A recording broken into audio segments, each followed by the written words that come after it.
Good morning. It is Monday.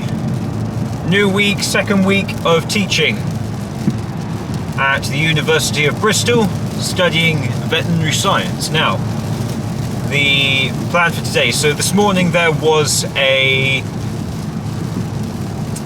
case study session in which we had to work on our case study last week, but this was individually. So that was for about 3 hours or so that was assigned, but obviously it was individual. So whether or not you did or not is entirely optional, but that's essentially an allocated time in which they allocate for you to do that. But of course that is individual, so it's a case of whether or not you do it or not is entirely up to you. I worked on this a little bit, obviously not for the 3 hours. I didn't think it needed that much time because it is really a simple assignment. It's only 2,000 words. We get given an animal and we have to basically create as a group, that is, create a care guide essentially, or a basics file about an animal. And we each got assigned an animal, so it was either dogs, cats, horses, beef cattle or dairy cattle, or beef cattle and dairy cattle as one, and chickens, and then I think there's some others. But we got assigned chickens, our group.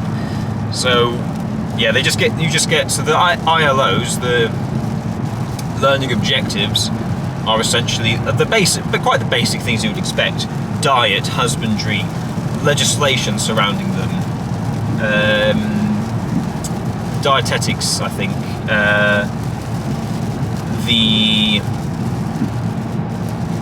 what else? Breeds, housing, and all these other things. Just behaviours and husbandry, and just a lot of the basic stuff you would expect out of any animal. So, and then we essentially get given. So with the ILOs, there's sections. So there's essentially a list of bullet points, and these are all the ILOs you have to cover.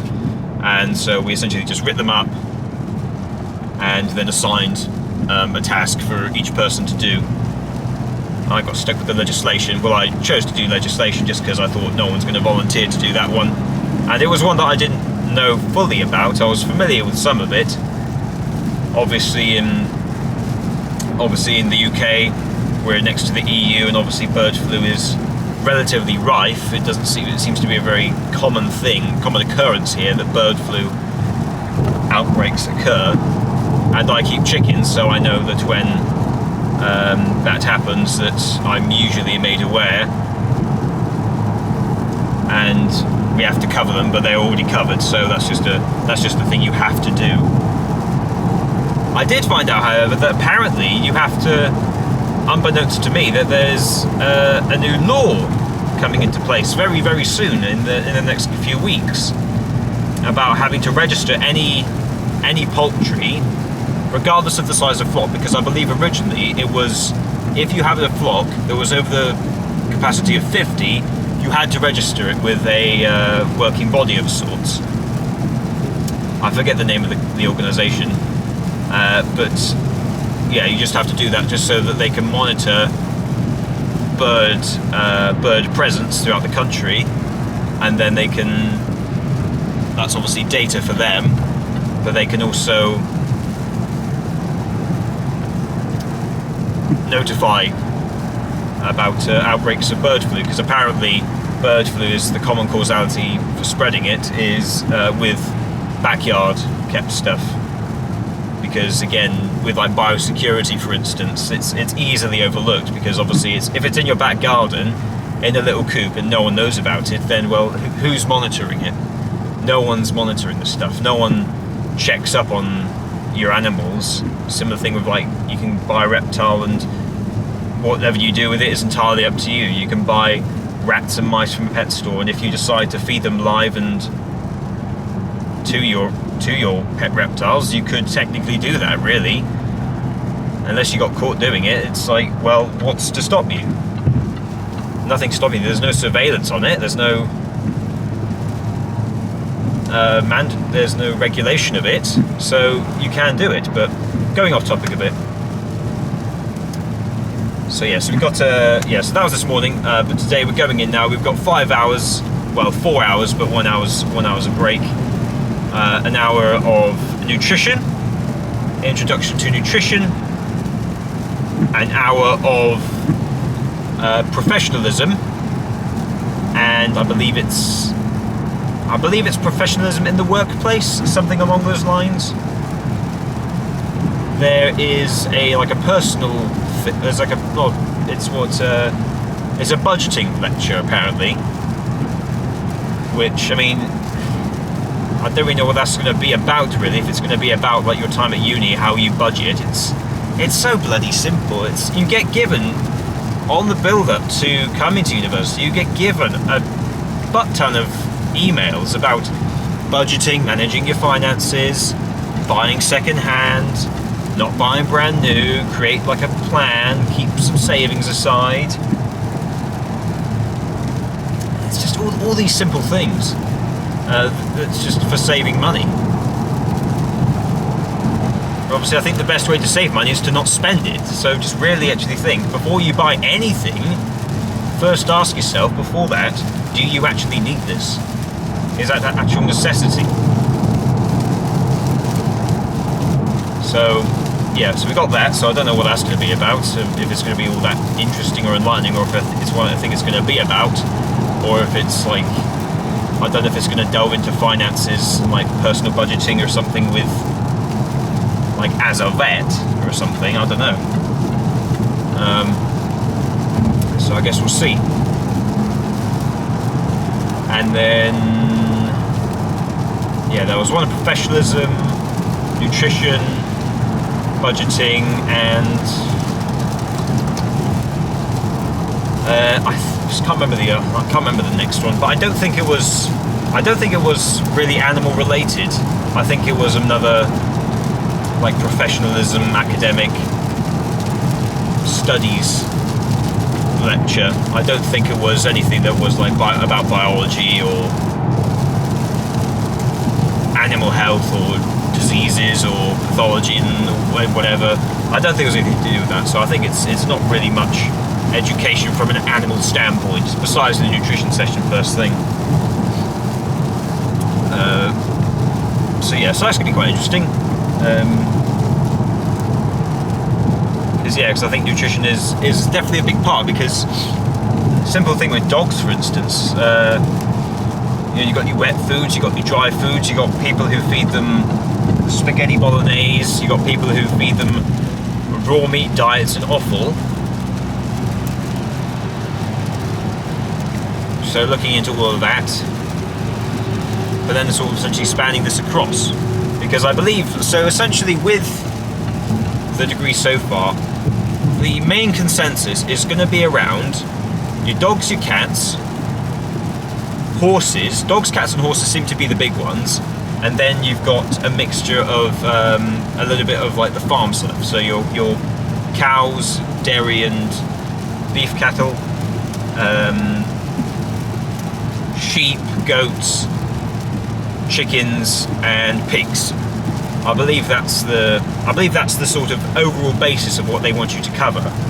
And essentially the exotics are something that doesn't seem to be highly focused, which is something that I want to go towards, and maybe it's something that I can do in certain assignments. But I do think, having had a look at some of the assessment and assignment stuff, that there are actually like animal focuses. It's not super generalized. It's not a case of, okay, study the nutrition or a disease associated with any animal. I think it's going to be very, very concisely done, because I think it's based on what is taught. So they are teaching us at the moment, it would seem, the anatomy and pathology and the cell structures and behaviors and nutrition, I would suspect. All of that's going to be associated around those animals, and not so much going to they're not going to essentially teach us anything to do with like what exotic birds, reptiles, primates, fish and things. I don't think that's going to be all that focalized. So we're going to see. we'll see what it's about. I would like to try and delve into more exotic stuff, because that, I think, is more interesting. It is more interesting because I think with that information, it's quite easy. I think it's quite easy, and a lot of stuff you could have vague concepts and vague guesses and vague understandings of these things. So, like, we all sort of like know what a cat is. Like, even if you don't keep cats, you have a vague understanding of, okay, how they move, their attitudes, their behaviours. We have a sort of vague understanding of like what they eat and things, and like what colours they come in and what sort of body structure they have. But I think when you start going into exotics, that's when a line can be drawn between. I think like when you go into exotics, it does become that little bit more complex, just because you're dealing with like quite different systems. So you're dealing with your ectotherms, so your reptiles and your fish. Yeah, you're dealing with your reptiles and your fish for like your ectotherms. You're dealing with animals that have like just completely like different biological systems. You're dealing with things like brumation and hibernation for certain species, different climates, not animals that don't conform to the domestic setting. So and also these animals are less explored. Like we know so much about dogs. We know so much about dogs, but I would say comparatively to even primates, I'd say we know so much. Like we know quite a lot, I would say, about primates. In like the overall, like, if you were to build, say, a massive list of everything we know about dogs, we could compile a massive list compared to that of, say, a chimpanzee. But that compared to, say, some obscure fish that no one's ever heard about, the list is a lot smaller. So I think I want to try and focus on that area where there's little knowledge. Even in some simple areas like behaviour, because it's such, with snake keeping for instance, it's such a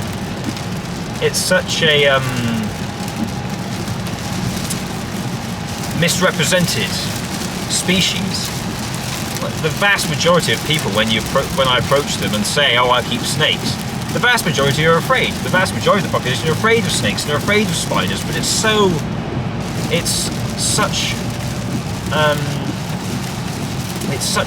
highly misunderstood.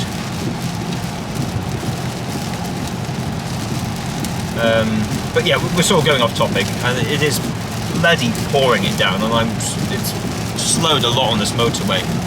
So I think for safety purposes, we will stop there, and I will give a roundup on the day a little later. Right, so that's the first day done for week 2 of teaching. Yeah, not much learning from a animal and science standpoint today. A lot of today was, we had a session on budgeting, which I thought was a big waste of time. It was just going on like, how to save money, what you should be spending your money on, how you can save money, and tools available to you. Very, very simple stuff that everyone should have familiarised themselves with and could find out themselves without the need of having to have a lecture about it. So that was a bit of a waste. And then we had 2 sort of conjunctive lessons that went into the fitness to practice and regulations associated with the degree. So the Royal College of Veterinary Surgeons, like any, pretty much like a business. I think the best way to compare this would be like a business. You have a contract of employment in which your employer has rules, and if you're found breaking the rules and standards of that practice or that business, then yeah, you get penalised or you get fired. And that's essentially the same thing for this, really. It's a case of that the RCVS, the veterinary profession, there are standards, there are obligations, there's honesty and integrity expected of you, there's a level of competence expected of you. So you need to abide by those rules, and if you're found breaching those, then your RCVS accreditation may be revoked. So and then you can't practice as a veterinary surgeon, because a very quite obvious thing, just obviously having a degree doesn't mean you're allowed to, well, in the UK, in order to practice as a veterinary surgeon, you need to be registered with the Royal College of Veterinary Surgeons. You have to pay and register and give them all your details and show them your degree. Just by having a degree alone does not mean you can graduate and then immediately just go and start jumping into clinics and working as a surgeon. You can't do that. You have to register first and sign up with them in order to start practicing. And then, yeah, just going on to the basic things, and obviously don't murder, don't steal, don't sexually abuse anyone, all the obvious things that go with like codes of conduct and rules and regulations and the standards, being professional. And yeah, if you're found in breaching of these, you'll either be, fined, you'll get a slap on the wrist, you'll get away scot-free and it actually wasn't a problem at all, or you go to jail, or you get your registration revoked. So yeah, pretty obvious, pretty simple stuff. So yeah, quite a simple day. We had a brief session on nutrition, which went on a brief overlay of lots of stuff. So brief overlay, so like, again, quite simple stuff, but obviously some things were a bit unknown to me, just because I've never really learned or looked at or seen to this. So obviously, like dogs are omnivorous. The types of dog feeds, obviously you've got like natural feeds, you've got like vegetarian and vegan diets, you've got your processed food, obviously your cats, you've got talking about a bit about the teeth and the digestive tract, a bit about the ruminant digestion for, say, cows and things like that. Talking a bit about like pet food and stuff, just some vague generalizations, nothing really specific, just some vague terminology, some vague concepts that like anyone unfamiliar should familiarize themselves with. And I think most things were fairly obvious, but some things, so like what silage is, the difference between hay and straw, and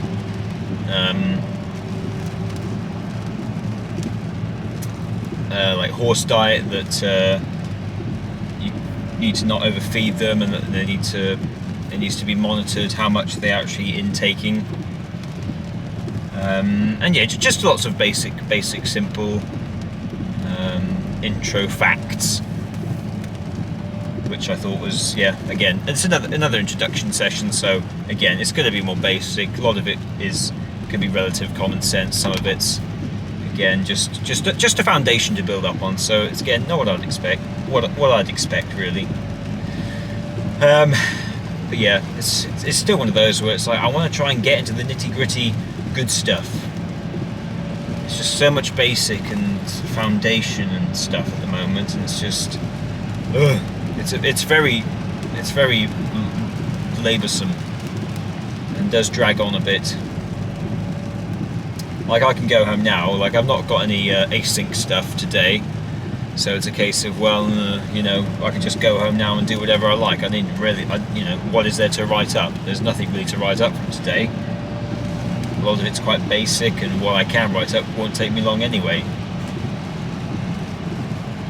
So yeah, very simple stuff. Tomorrow there's one of the lecturers has injured their leg, and so 2 lectures are now cancelled and are online instead,